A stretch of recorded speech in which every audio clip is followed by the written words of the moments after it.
Olá, sou Fernanda Missumi, sou médica, pediatra, emergencista, mãe de 2 meninas pequenininhas e vim aqui falar para vocês sobre quais são os cuidados dos primeiros socorros.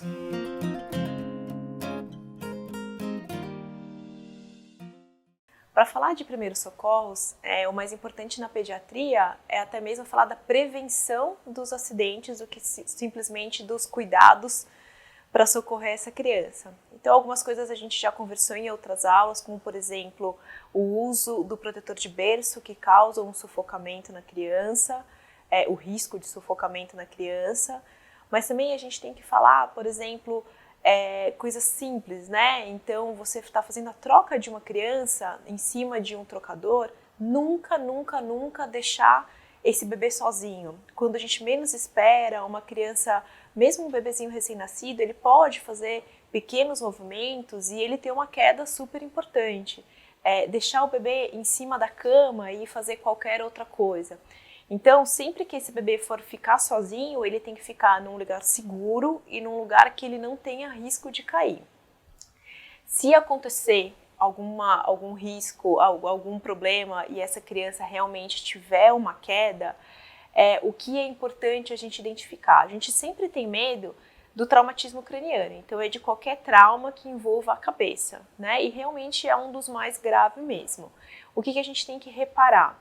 Essa criança caiu, ela ficou sonolenta, ela ficou torporosa, ela perdeu o nível de consciência. Quais são os sinais de alerta que a gente tem que ter de uma criança que teve um traumatismo crânioencefálico, né? Então, se essa criança caiu e bateu a cabeça, olhar para ela e identificar, ela está fazendo os movimentos como ela sempre fez? Os movimentos estão simétricos, mexe os 4 membros, ela consegue fixar o olhar, ela não teve nenhum movimento diferente que possa lembrar uma crise convulsiva.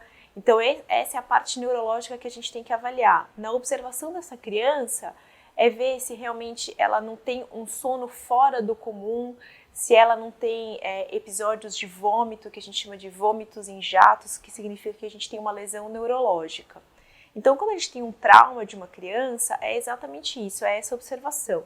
Se tiver qualquer sinal de alerta, crise convulsiva, alteração da movimentação, alteração neurológica, sono demais, agitação demais ou vômitos, a gente tem que procurar um serviço de atendimento inicial o quanto antes possível. Outro cuidado que a gente tem que ter com as crianças é que normalmente quando a gente está com as crianças no colo, a gente pode estar durante uma refeição, tomando um café e os líquidos quentes que podem cair nessa criança.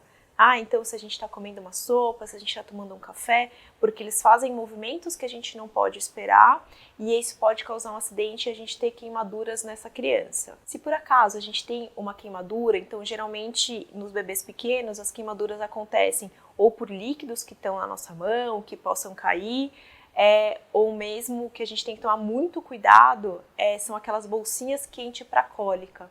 Tá? Essas bolsinhas, quando elas estão muito quentes, elas podem fazer uma lesão de pele. Se a gente tiver qualquer queimadura numa criança, a gente imediatamente tira a roupa para a gente identificar se tem alguma lesão de pele, a gente limpa essa região e procura um atendimento médico. Não façam nada além disso, não passem nenhum produto, não passem nenhuma pomada.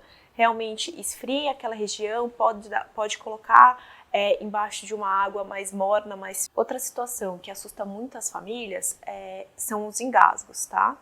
Os engasgos, o que é importante na avaliação dessa criança? É você olhar para esse bebê.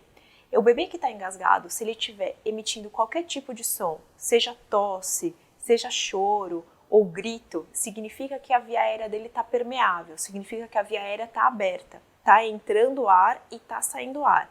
Então, se a criança engasgou e está emitindo algum tipo de som, a gente não vai fazer absolutamente nada. O ideal é você olhar para essa criança e tentar, na medida do possível, transmitir uma calma, porque a forma efetiva de desengasgo é ela tossir. Ela tossiu e está conseguindo resolver esse engasgo, ótimo, acalma o bebê, olha para ele e não tem nenhum problema. Não faça nenhuma varredura, não coloque a mão na boca da criança, isso tudo pode piorar qualquer tipo de sintoma, porque se você tiver qualquer corpo estranho, você pode empurrar esse corpo estranho. Se a criança está tossindo de forma efetiva e você coloca a mão na boca da criança, ela pode vomitar, pode regurgitar e piorar todo esse cenário, tá? Então, a gente sempre divide o engasgo em duas formas. Se a criança realmente está emitindo som, a gente acalma o bebê e procura um atendimento médico, se esse engasgo foi muito importante. Se a criança não está emitindo nenhum som, você olha, realmente a criança está tentando respirar, não consegue, não emite som, então a gente vai ter que fazer a manobra de desengasgo. A manobra de desengasgo do bebê, ela é bem peculiar, por isso que a gente vai demonstrar para vocês como ela vai ser feita. A manobra de desengasgo, como a gente conversou anteriormente, ela vai ser feita quando a criança não está emitindo nenhum som, ela está tentando respirar, mas não emite nenhum som, e é uma criança pequena, tá? Essa criança pequena que a gente consegue segurar no braço, a gente vai fazer a manobra de que forma? De que a gente vire essa criança e ela fique numa inclinação em que a gravidade nos ajude a retirar esse corpo estranho, e a gente vai fazer 5 compressões na região interescapular. Essas compressões elas devem estar para baixo e para frente. Por isso que você precisa estar sentado e apoiado, porque a gente não quer derrubar a criança. Então a gente vai fazer 1, 2, 3, 4, 5 e então a gente vai virar a criança. Depois dessas 5 compressões nas costas, a gente vai fazer 5 compressões na linha intermamilar, no sentido de comprimir o coração mesmo. 1, 2, 3, 4, 5. Enquanto a gente faz esses 5 movimentos, a gente está olhando o rosto da criança, vendo se tem algum corpo estranho fácil de ser retirado. Lembra como a gente conversou anteriormente, a gente não faz nenhum tipo de varredura. A gente vai só olhar se tem alguma coisa fácil de tirar. Depois dessas 5 compressões no tórax, a gente retoma e faz as outras 5 compressões novamente. 1, 2, 3, 4, 5 e retoma a criança aqui. 1, 2, 3, 4, 5. Esses movimentos devem ser feitos até a criança emitir algum som. Se a criança emitiu qualquer tipo de som, é como a gente falou, a gente retoma a posição anterior e tenta acalmar a criança e procurar um serviço de atendimento médico. Enquanto a criança não emite nenhum som, a gente vai continuar com a manobra. 1, 2, 3, 4, 5, retoma, 1, 2, 3, 4, 5.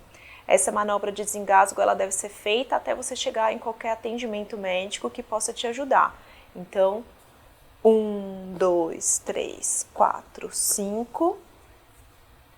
1, 2, 3, 4, 5. Então, espero que vocês tenham entendido a manobra de desengasgo. Ela é fundamental porque talvez seja ela que salve a vida do seu filho. Por isso, não tenha receio das compressões. Então, parece um pouco estranho, parece até uma forma de agressão, mas lembra que talvez essa força que você vai imprimir, em que você tem que realmente comprimir o tórax, comprimir as costas, é isso que vai movimentar o ar e fazer com que esse corpo estranho saia ou que essa criança consiga voltar a respirar. São situações de estresse, são situações que a gente não quer passar, mas vocês têm que estar preparados, porque a partir do momento que você tem uma criança em casa, as queimaduras, os engasgos, as quedas, elas são comuns acontecer. Espero que vocês tenham entendido, espero que eu tenha colaborado com vocês e qualquer dúvida, conversa com a gente pela plataforma que a gente está à disposição.